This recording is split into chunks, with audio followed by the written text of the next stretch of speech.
Hello, it's Catbug. Today is gonna be a little bit of a different video. I'm just going to be talking for hopefully not too long. I'm still not 100% comfortable in front of a camera, so I'm sorry if this is a bit awkward to watch. So I'm back in Australia, and my time in Japan was a real whirlwind. It was full of good and bad experiences, I guess you would say, and I just wanted to kind of talk about it because I think it might be useful to anyone who is thinking about doing an exchange or studying at a Japanese university. So yeah, I'm making this video because probably halfway through my exchange I thought to myself, I wish someone had warned me. Not warned, because that makes it sound scary, but I wish someone had given me the heads up about what studying in Japan is like.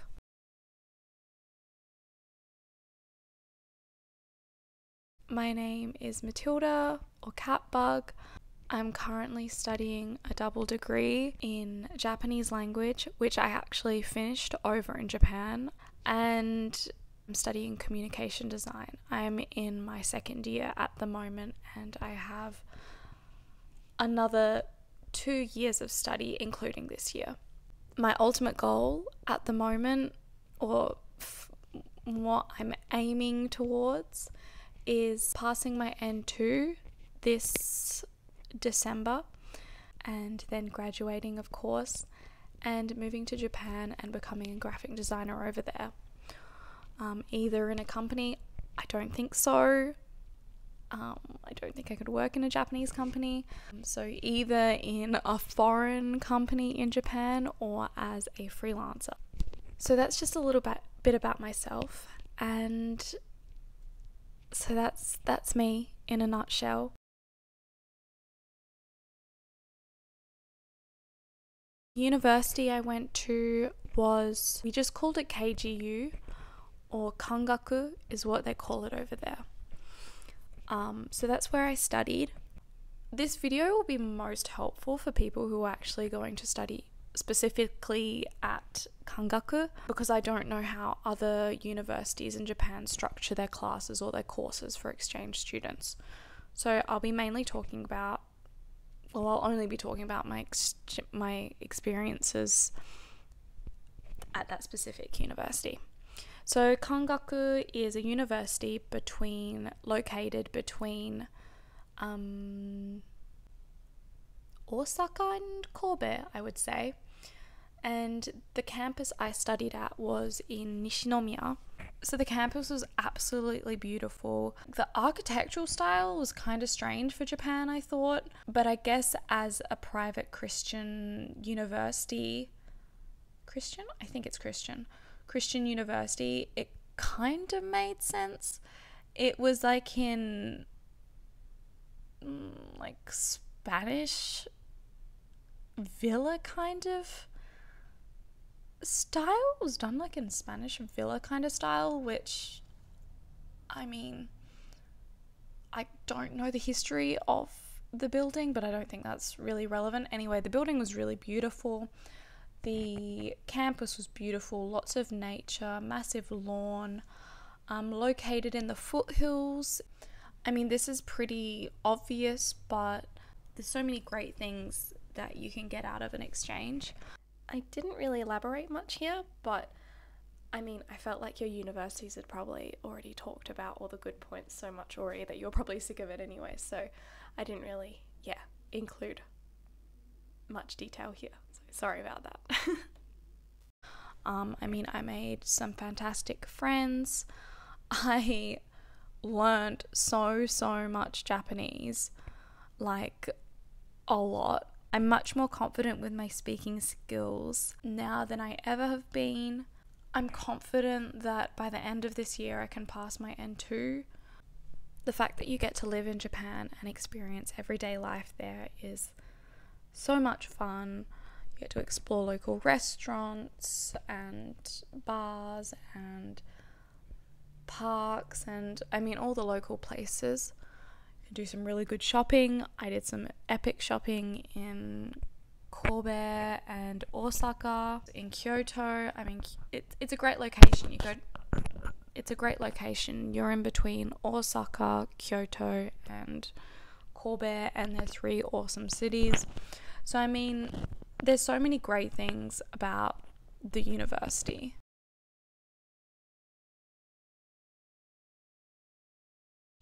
So at KGU, they had 2 different tracks, they called them, for exchange students.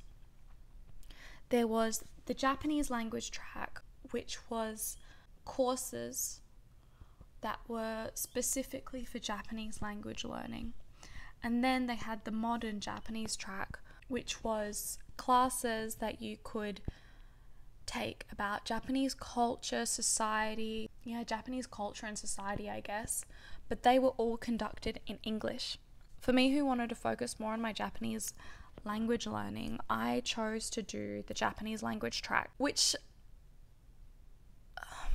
I kind of regret, but I don't really regret either. It's weird. I don't know how I feel about the whole experience. When you do the Japanese language track,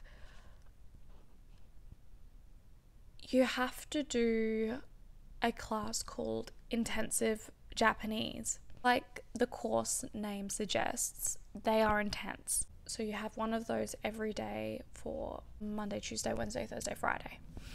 And those classes are an hour and 40 minutes each. So on Mondays and Thursdays, you have a speaking and listening class. Then on Tuesday and Friday, you have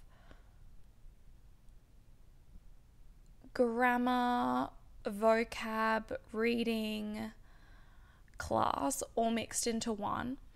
And then on Thursdays, is that the day I missed? Thursdays you have writing class. So depending on your Japanese language level, what you write will be different. From what I gathered, there are levels 1 to 8, I think. 8 being completely fluent in Japanese. In the placement test I took, I was level 5, so kind of like intermediate, I guess you would say. So in the Thursday classes, the writing classes, we learned how to write academic reports, which was something I'd never done before and was very interesting but very difficult at the same time. Every class you would learn new material, and every class you were given homework to do. Pretty much the homework that you were given in class would be due the next lesson of that class. So for example, like the intensive class is all one group, but for example on the Monday class, so the listening and speaking and listening class, you're given homework on that Monday. It would be due on the Wednesday, the next speaking and listening class. And same goes for Tuesday, for example, in just kind of the grammar, vocab, reading class. That would be due the next class of that kind, which would be on the Friday. So there was homework due every day of the week. In addition to that, after covering each chapter, so we had a textbook and chapters that we would cover, we would be given a quiz. And so those quizzes were once every 2 weeks or once every week and a half, I can't remember, but they were quite frequent. And we also had separate quizzes for the listening and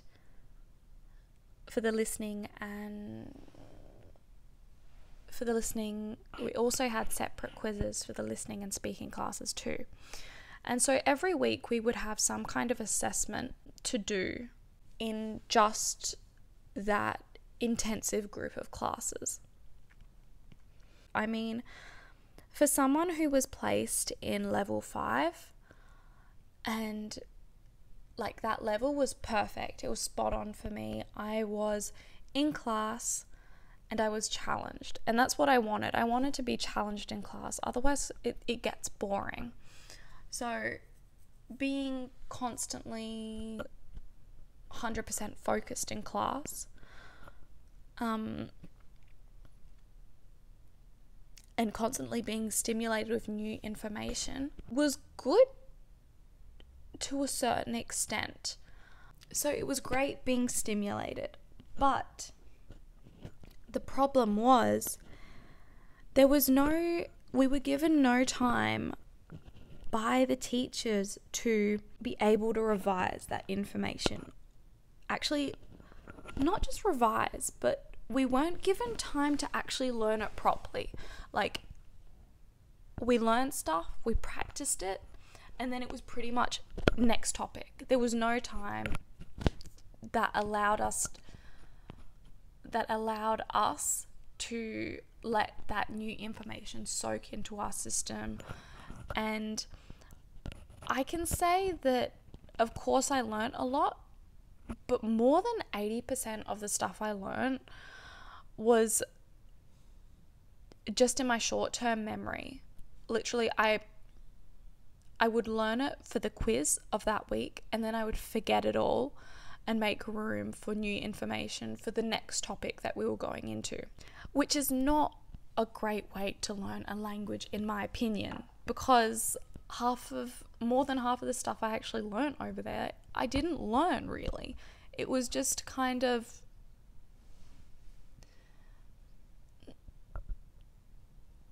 it's like you learn it just for the quiz and then you forget it because you're not given any proper time to actually learn it properly.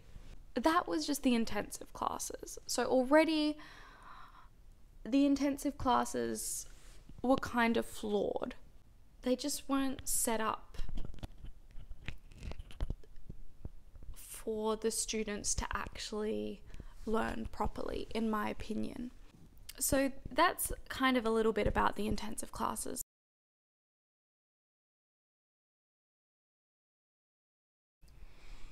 So the other subjects, it varied on student to student. And I think my situation was just unfortunate. My home university, which is University of South Australia, expected us to do, I think, 13 credits worth of study for the exchange. And that meant I had to do the intensive classes, which were already intense, plus how many other subjects did I do? I think it was 5 other subjects. Let me just double check that though.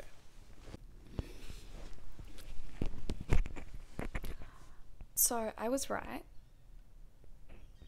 I had to study 5 other subjects, or I had to do 5 other classes, including the intensive, which was pretty much 3 classes in itself when you think of it.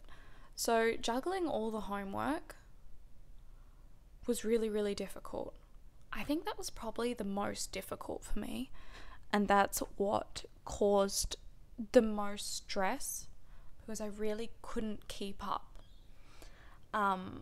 It was pretty much 8 different classes with homework due every class,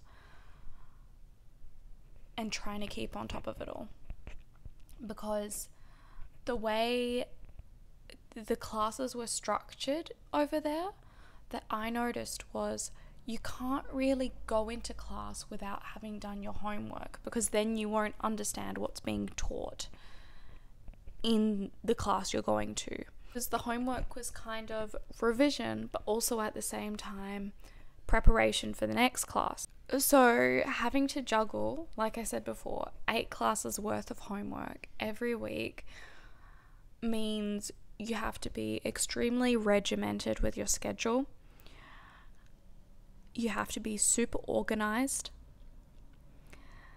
And if you're not, you fall behind and you can't keep up. And what I found was, and I learned this the hard way, is if you fall behind, it is extremely hard to catch up again. On a positive note, separately, I loved all of the classes that I took. I took a pop culture class, I took a reading class, I took a grammar class, I took a food culture class, which was super duper interesting.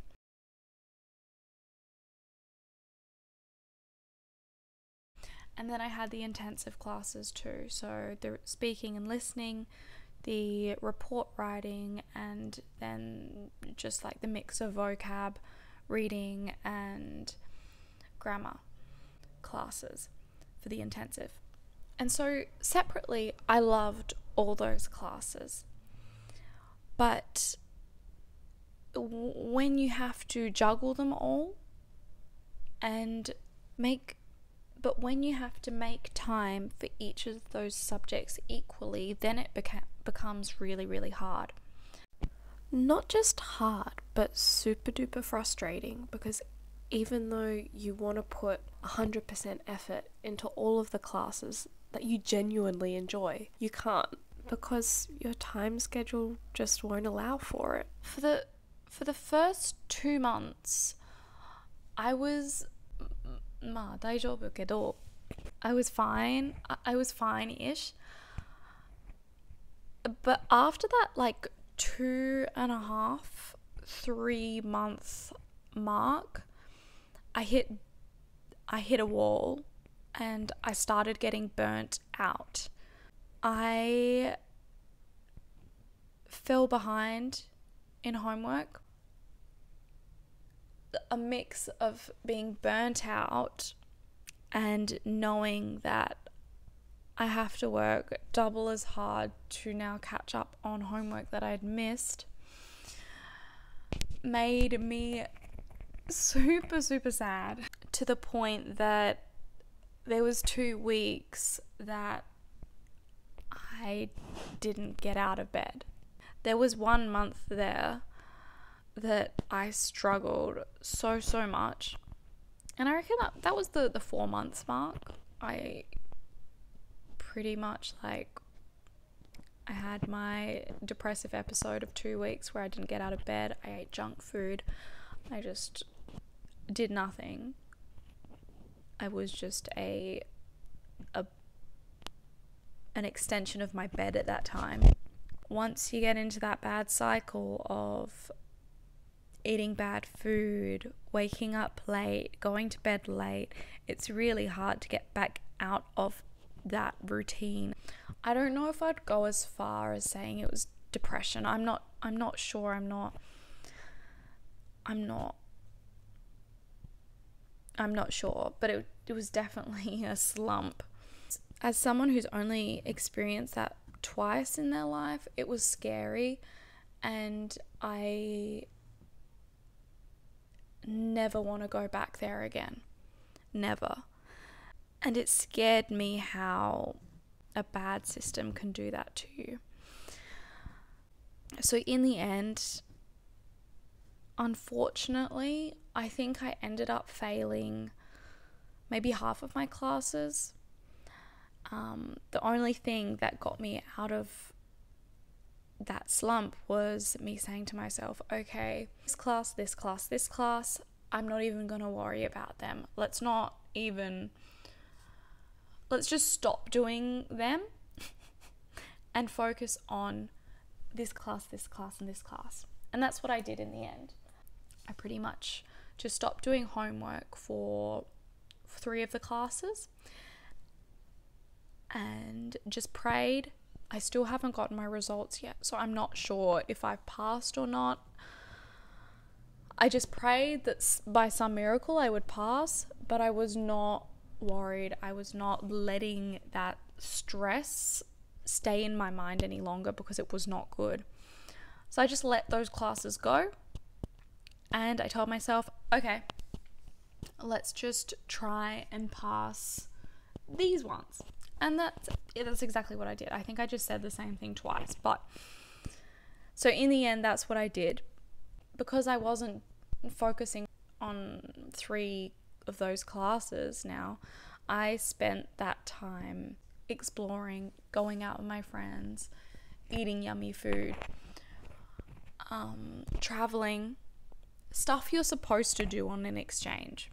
I talked to lots of people who are on exchange, and there was a few people like me who struggled so much keeping up with homework, expectations.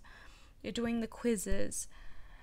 Actually, most people struggle to some extent. I mean, even one of my friends, Toru, who is the most amazing student ever. She's like, when you have an image of a good student, she is the ultimate good student. She never skips homework, never skips class, never, she always does her best, she studies properly. Even she, by the end of the 4th month, even around the 3rd month, I think she was starting to, be like, damn, I'm exhausted. I don't think I can do this much longer. And I mean, the fact that she was feeling that way validated my feelings even more as someone who's not very good at studying. Like, I can't sit at a desk, for example, for 2 hours straight and just study and do homework. I can't focus that way. I'm much more of is it called a passive learner? I kind of learn through watching TV, videos, reading books. I'm not one who can really study from textbooks very easily. I still do, but it's just not my favorite learning method. Anyway, that's beside the point.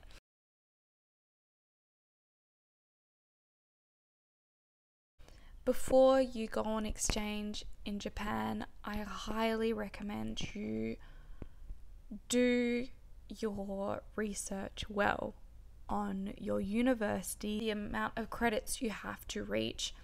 And the main thing I think I want to get across in this video is that make sure before you go on exchange that you, and I say this and it sounds so simple, yet I didn't do it myself, was make sure that you can actually juggle, or you can actually do all those classes and keep your sanity. But also before doing that, ask yourself, what do I want to get out of this exchange? For me, I wanted to improve my Japanese, and that happened. It really did. But at the same time, I also had this image in the back of my head that exchanges are fun. You have plenty of time to explore, go traveling, have fun, not have, that amount of crazy stress that I had. So, yeah, I mean, just be prepared, I guess. And make sure you know what you're getting yourself into. Do more research than what I did. And I just hope, even if this only helps 1 or 2 people, that would make me happy. Yeah. I've probably got, oh my god, I've got an hour of footage to edit now. Hopefully I can condense this into maybe 10 minutes or less. I hope this helps someone out there. And if you have any questions about exchanges in Japan, or my experiences, or you want some advice or whatever, feel free to message me on Instagram, because I'm more than happy to help anyone with questions about studying or whatever. So yeah, I'm gonna finish it up here and see you in my next video, which will be out next week, hopefully. Bye bye.